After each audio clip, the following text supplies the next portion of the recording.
بس رمضان کی سب سے بڑی تیاری کیا ہے کہ اپنے دلوں کو صاف کر لو پہلے سے، کہ جس دل میں نفرت ہو، بغض ہو، کسی کے لیے غصہ ہو، کسی کے لیے کیا کیا جذبے ہوں، دل صاف کرنا۔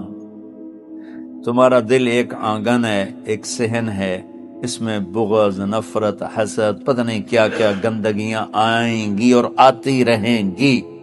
بچوں ایک کام کرو، جھاڑو پکڑ لو، صاف کرو۔ یا اللہ معاملہ تجھ سے کرنا ہے، لوگوں سے نہیں۔ کسی نے برا کہا، کسی نے غیبت کی، کسی نے گالی دی، کسی نے دھکا دیا، کسی نے حق مارا، کسی نے کچھ کیا، یا اللہ تیرے سپرد میں نے اپنے دل کو سب سے صاف کیا، میں نے اپنے دل کو سب سے صاف کیا۔ یہ اتنی بڑی عبادت ہے کہ بڑے بڑے نفلوں والے، تہجد والے، حج عمرے روزے والے تمہیں نہیں پکڑ سکیں گے، چونکہ اس کا کرنے والا دنیا میں کوئی نہیں۔ نفل پڑھنے والے تو بے شمار ہیں، عمرے کرنے والے بے شمار ہیں، علماء بے شمار ہیں، حاجی بے شمار ہیں، سخاوت کرنے والے بے شمار ہیں، لیکن اس ٹکڑے کو صاف کرنے والا لاکھوں میں ایک بھی نہیں ہے۔ مشکل کام، آپ یہ سیکھ لیں، صاف کرو، صاف کرو، صاف کرو۔ یہ رمضان کی سب سے بڑی تیاری اور علم کو حاصل کرنے کی سب سے بڑی چابی ہے کہ اپنے دل کو کھلا کر لو۔ کوئی چیز خالی ہوگی تو کچھ آئے گا۔ جس دل میں بغض بھرا ہو، نفرت بھری ہو، حسد بھرا ہو، کینہ بھرا ہو، اس میں خاک آئے گا، اس میں تو علم کی ایک کرن بھی نہیں آئے گی۔ اس زبان سے چاہے جتنے مرضی موتی بکھیرے، دل اس کا اندھا ہوگا۔ لا تعمل الابصار ولكن تعمل القلوب التي في الصدور۔ یہ آنکھوں سے اندھے نہیں، دل سے اندھے ہیں۔ تو بچوں اپنے دل کو صاف کرنا سیکھو۔ وہ کتنی مشہور حدیث ہے، آپ نے کہا اس دروازے سے ایک جنتی آ رہا ہے، تو ایک انصاری صحابی داخل ہوئے، جوتا ہاتھ میں، داڑھی میں وضو کا پانی۔ اگلے دن اس دروازے سے ایک جنتی آ رہا ہے، تو ایک صحابی آئے، ہاتھ میں جوتا، داڑھی میں وضو کا پانی، وہی صحابی۔ اگلے دن اس دروازے سے ایک جنتی آ رہا ہے، تو وہی صحابی 3 دن جنت کی بشارت لیا۔ اس صحابہ کی جماعت میں ایک شخص ہیں جن کا نام ہے عبداللہ بن عمرو بن عاص۔ ان سے بڑا عبادت گزار صحابہ میں کوئی نہیں تھا، نہ سابقین میں نہ متاخرین میں، نہ پہلوں میں نہ بعد والوں میں۔ ان کی عبادت کیا تھی؟ ساری رات جاگنا، سارے دن کا روزہ، اور ایک ختم قرآن صبح سے شام تک۔ اتنی اللہ نے طاقت دی تھی۔ یہ بیٹھے تھے اس محفل میں، ان کے دل میں آیا کیا یہ بزرگ مجھ سے زیادہ عبادت کرتے؟ رات میں ساری جاگتا ہوں، دن روزہ رکھتا ہوں، ایک ختم کرتا ہوں، تو جنت کی بشارت تو مجھے ملنی چاہیے تھی، ان کو کیسے مل رہی؟ یہ کسی کتاب میں نہیں لکھا کہ یہ ان کا جذبہ تھا، لیکن جو کہ میں ان کی سیرت کو جانتا ہوں تو مجھے خیال آتا ہے کہ ان کی نفسیات میں یہ بات آئی ہوگی، چونکہ صرف انہی کو خیال آیا کہ میں جا کے دیکھتا ہوں کہ یہ بزرگ کیا کرتے ہیں۔ تو ان کے پاس پہنچ گئے، چاچا، ذرا وہ ادھیڑ عمر تھے، چاچا وہ میرے ابا تھوڑے ناراض ہیں، تو کچھ دن آپ کے پاس گزار لوں؟ کہ بیٹا بسم اللہ آ جاؤ۔ اب رات ہوتے عشاء کی نماز پڑھ کے انہوں نے جلدی سے چادر اوپر لی اور یوں سراغ کر کے ان چاچے کو دیکھنے لگے ایسے کر کہ اب یہ کیا ساری رات سجدہ کرے گا اور ساری رات روتے روتے روتے روتے مصلی گیلا ہو جائے گا، یا ساری رات رکوع کرے گا، ساری رات قیام کرے گا، ساری رات قرآن پڑھے گا، اس تصور سے یوں دیکھ رہے۔ اور وہ بزرگ صحابی تشریف لائے، سرانے پہ سر رکھا، اللہم بسمک اموت و احیا، ہو گئے۔ اب یہ دیکھ رہے ہیں ابھی اٹھیں گے، ابھی اٹھیں گے، ابھی اٹھیں گے، اٹھے نہیں، فجر کی اذان پہ اٹھے۔ اب یہ تو حیران پریشان ہو گئے کہ یہ کیا ہو؟ اس زمانے میں تو منافق تہجد نہیں چھوڑتے تھے ڈر کے مارے کہ پتہ نہ چل جائے ہمارے کفر کا، تو یہ چاچا جنت بھی لے گیا تو ستا بھی پیا کہ چلو کل دیکھوں گا۔ اگلی رات پھر چادر سر پہ کر کے اور یوں سوراخ کر کے لیٹے ہوئے اور دیکھ رہے.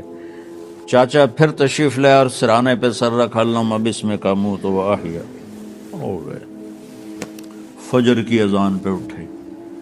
یہ اور پریشان ہو گئے کہ میرا نبی کا فرمان تو سچا ہے، اس میں تو شک بھی کفر ہے، لیکن عمل کیا ہے جس پر اس کو جنت کی بشارت ملی؟ 2 رکعت نفل بھی نہیں.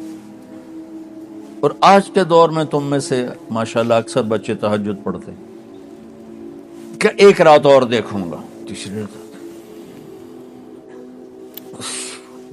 اللہم بسمک اموت و احیا. ساری رات.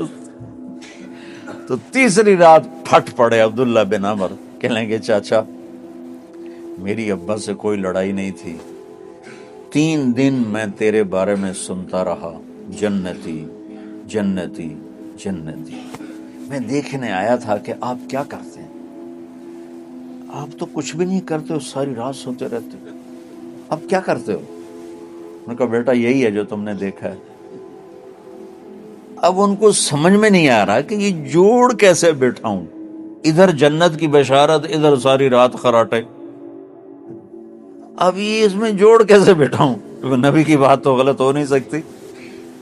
تو اب وہ نا ایسے نا بڑے بے دل سے ہو کر واپس مڑے، پتہ نہیں کی چکر ہوئے گی کوئی گل. جب وہ دروازے تک پہنچے تو کہنے لگے بیٹا ادھر آنا. واپس آ گئے. کہا میں تمہیں اصل راز کی بات بتاتا ہوں. کہا کیا ہے کیا ہے؟ تو یہاں ہاتھ رکھا، کہا یہ جو دل ہے نا اس میں کسی انسان کی نفرت نہیں. ہاں ہاں ہاں. اور جب اللہ کسی کو رزق دیتا ہے، عزت دیتا ہے، مجھے کبھی حسد نہیں ہوا، مجھے خوشی ہوتی. تو عبداللہ بن عمر نے کہنا تھا ہاں یہ بات ہے. نہیں، انہوں نے کہا ہاذا ہوا، اچھل کے کہنے لگے ہاذا ہوا، ہاں ہاں ہاں ہاں یہی ہے یہی ہے یہی ہے. پھر کہنے لگے چاچا پر یہ میرے بس کا نہیں، کون کرے گا یہ؟ اتنے بڑے آدمی ہو کر کہہ رہے ہیں کہ یہ میرے بس کا نہیں. تو بچوں، دنیا میں جنتی بننا ہے اور علم اللہ سے لینا ہے تو اسے صاف کر دو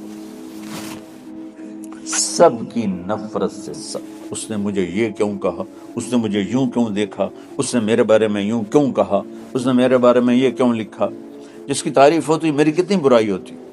صرف تعریف تو نہیں ہوتی، بھرا پڑا سوشل میڈیا مجھے گالیاں دیں.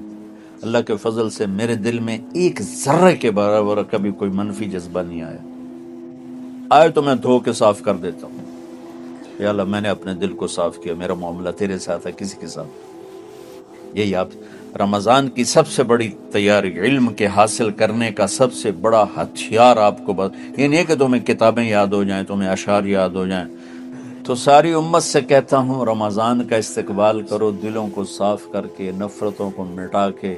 مذہبی نفرت، دنیاوی نفرت، رشتوں کی نفرت، بول چال کی نفرت، سیاست کی نفرت، لین دین کی نفرت، ان سب سے اپنے دل کو صاف کرو تاکہ رمضان میں اللہ نے علم اتارا، اللہ تعالیٰ آپ کو علم عطا فرمائے.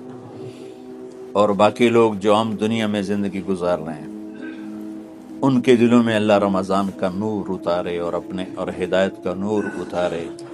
یہ سب سے بڑی تیاری ہے اس کی.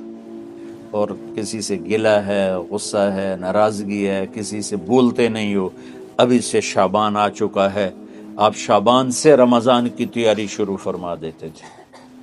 تو اس کی تیاری کیا ہے؟ وہ دلوں کو صاف کرو، معاف کرو، معافی مانگو. تمہارا قصور نہیں پھر بھی معافی مانگ لو، دلوں کو صاف کرو. اور اپنے اور اللہ سے سخاوت مانگو کہ اللہ کو سخی بھی پسند ہے اور صاف دل والا بھی پسند ہے.